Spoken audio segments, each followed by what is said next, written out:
Hello, I'm Shelley Rothus, and I'm a different kind of victim.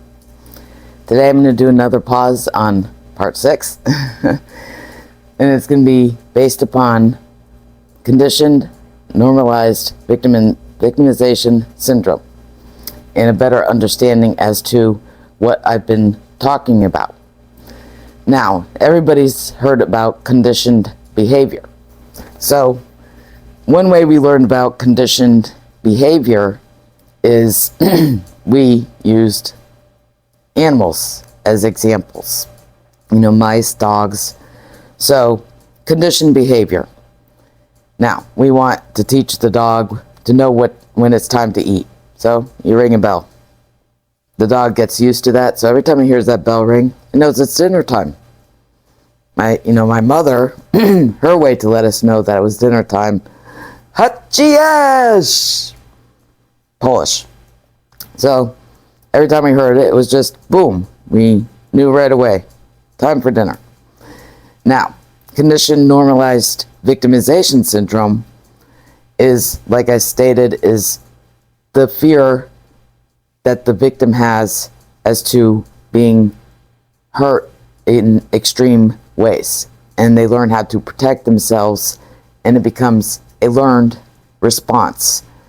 Like I stated, I used it in all of my relationships, and is one huge reason I ended up in mostly toxic relationships throughout most of my life. So, how did that start? The conditioned responses I had. That goes way back to my childhood years. The DV shelter had it spotted on, one of the people that worked there. And if anybody's ever heard of Munchausen syndrome by proxy, and if they've ever seen the movie of the young girl that was in a wheelchair most of her life because her mother made her believe that she wasn't able to walk, but she actually was, and she found out many years later, and her mother was lying to her. That's me. So, I'll give an example as to when I was a young child that even my aunt remembers and seen this happen. So, many children, they can tie their shoes by a certain age, and that's usually expected. By certain ages, you know how to do certain things, and the parents train them how to do it, to learn how to do it on their own. In my case, I'll use when it was time for me to learn how to tie my shoes. So what happened there? Both my mother and sister were abusive, and they used that as a form to control me, and also as to where they would make me believe that I'm incapable, and also blame me and lie about it in the future, and they would still do it to this day. What actually happened is that when I wanted to learn, my mother would yell out to me to make her do it, let her do it, instead of letting me. Even when there was time, a parent, you would think they would have patience and they would want their child to learn, to build their self-esteem, and whatnot. No. So, my mom would yell at me when I would be wanting to do it on my own, to let her do it. So, what did my sister do? After I would say, me do. Even my aunt remembers me, wanting to do it. My sister would yell at me too and say, Shelley, let mom do it. My aunt remembers my sister. She was very bossy, and she started out young to be just like my mother, as an abuser. So, conditioned normalized victimization syndrome. That builds the fear too within the victim. So I basically got punished or in trouble for trying to learn how to tie my shoes. I got yelled at.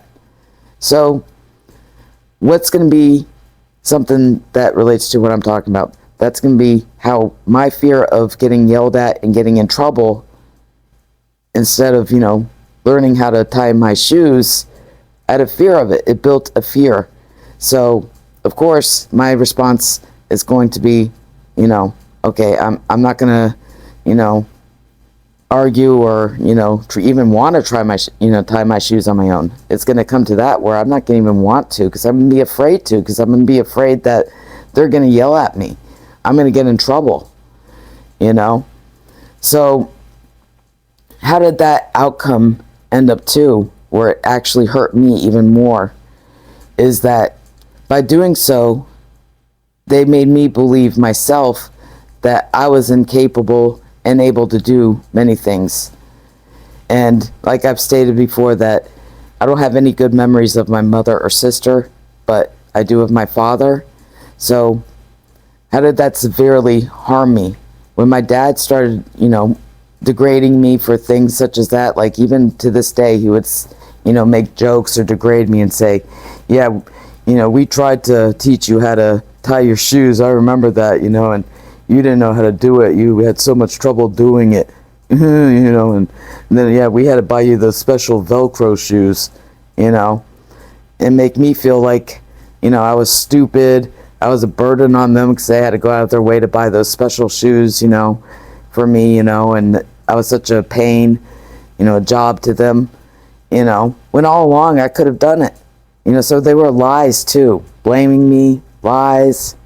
That's right, abuse. That also, conditioned me to believe that about myself, what they did, saying that I'm incapable and burden, no good, annoyance. And that's how I felt in all my relationships, even afterwards, is that those people were better than me. And we'll get to that. Now, second grade. Here I am, every school year, all excited.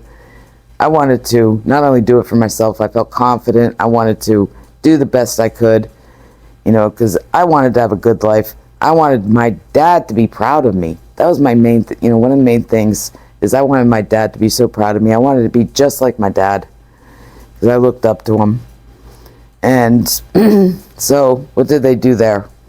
By second grade, I had an extremely low self-esteem and self-worth by that time. I would try hard in my schoolwork, and they would still degrade me if I got, even a low B, or even punish me. The fear. What's the point of even trying when, even when I try my hardest, they're gonna, scold me, degrade me, punish me, make me feel like, I'm a no good child, I'm stupid, I'm ashamed to them, So that's where the fear came in. And I actually believed that I was dumb, stupid, and not able to do anything. Well, all along, that was all a lie. Also, they were using lies that ended up getting me falsely misdiagnosed and put on medications I never needed. My godmother remembers that. She finally told me after I escaped that she remembers them putting me on these medications that she could even tell were harming me more than anything, that I didn't even need. And that's what dumbed me down, was those medications that I was on that I never needed. So what does my godmother also remember? I love writing, as you could tell. I kind of, write quite a bit as I've been reading and everything else on here in these videos. Actually, when at a young age, I was actually writing, and I was spelling out words that most kids at my age couldn't. So actually, I was really smart. And I realize that now. After I got off those medications, like I stated, my cognitive ability started coming back, my memory, everything. I mean, I feel like I'm a total genius. And that's in comparison to what I, used to think I was, and what I was, actually able to do back then, because my cognitive ability did go down. My physical ability went down too, deeply. My health, physically, I was not able to work. I was like a potato for them to keep on, abusing me. So actually, I was really smart. So based upon what I'm talking about, you can see that every time I tried to do something and I put my whole heart into it, I got punished. So based upon the condition part, I learned as a response is to not do those things because I was too afraid to, because I would get punished. And it ended up turning into where it harmed me, where I actually believed that about myself and just accepted that, I'm a dumb, annoying burden. That's just a job to anybody who had me in their life. And why is that too? So they never did that to my sister. They always, made it as though my sister taught me to do things, saying that, you didn't even know how to spell. Your sister took all her time trying to help you and you just couldn't do it. So they even, brought my sister into it. And actually, like I just showed, and proved, was all lies. My sister would even put me down as though I was a burden to my parents, as though even to her that she didn't get hardly anything from my parents, because I have epilepsy. I was a job of my parents, a burden. I was the child that they got stuck with, So now that was another thing, is being treated like I'm a burden, and that goes along with the bullying incident too. I'm trying to give examples based upon how I was conditioned and how I was affected based upon, especially the recent bullying incident and what had happened and how it relates to my abuse in real life. Like with Ken, he treated me the same way, did same things that my father did. Like, lied to me, blamed me for it happening, shamed me by putting me down. My dad did the same thing, like when they got me falsely Baker acted, or they'd, basically use the mental institutes as a form of control and punishment, to keep me under their control. So, with Ken, like in the recent bullying incident, noticed he believed the lies, he lied to me. Even in that group, he told me that, acted like he wasn't a part of it. Just like he did in the last bullying incident. Even after showing him the hate group, he still said that, he doesn't know what I'm talking about. Ooh, exactly. That's an abuser's move, is that they act like, I didn't do nothing, So what else did he do, besides lying, shame, blame? Ignored me. My father just ignored me and treated me like I wasn't there. And it was very hurtful. And then on top of it, the burden, Ken did the same thing, He would always, say that he has his, own problems basically, and that's why he's been ignoring me and make all types of excuses, basically just like my father. But on top of it, the reason, like I stated, is, he did all of that in such a short amount of time. So based on the things, with my father that it came to my realization about, which was very hard. And then shortly after I, escaped, the recent bullying incident, and then Ken doing all that stuff in such a short amount of time, as you've seen. And then on top of it, humiliating me, so badly, on top of all that other stuff. So that's why I became traumatized. And, I still am, of course I'm in relationships, but like I stated, it's still very hard for me and being around people. And I also realized that I now have, based on the trauma, I have issues with physical contact, even if it's just friendly, even, just a hug or anything like that. So that's how it also affected me. And I know that many people don't understand it, but now my response to that, just talking about it, my chest is, going, and I can feel it, just the thought of it. I mean, that would be another topic. I mean, I myself find it interesting. I never understood it. So if you've never been through it, it's very hard to understand. And, many times it's really hard on the person who's experiencing it, because many people will feel offended, if you let them know that you aren't comfortable hugging them. Even if you explain it, it's still very hard for them to, accept, and they even try to change, your feelings about it, but there's nothing that can change it. And I myself understand it. I never understood people who had social anxiety, said they feel really anxious around people. But, now I totally understand. It's very hard to understand unless you actually been through it yourself. So, back to the conditioned, normalized victimization syndrome. Those punishments for trying to do good things can turn into a fear of even doing those things that are actually good for you and beneficial and that you should be praised for, can become a fear. So I'm going to give one more example. Now, when I was raped when I was 15 years old, how does that response? I'm going to give an example of the response of that fear of my abusers, of something that I shouldn't have feared, that most people wouldn't think. So what happened after? My friend right away said, "Aren't you going to tell your parents?" Oh my goodness.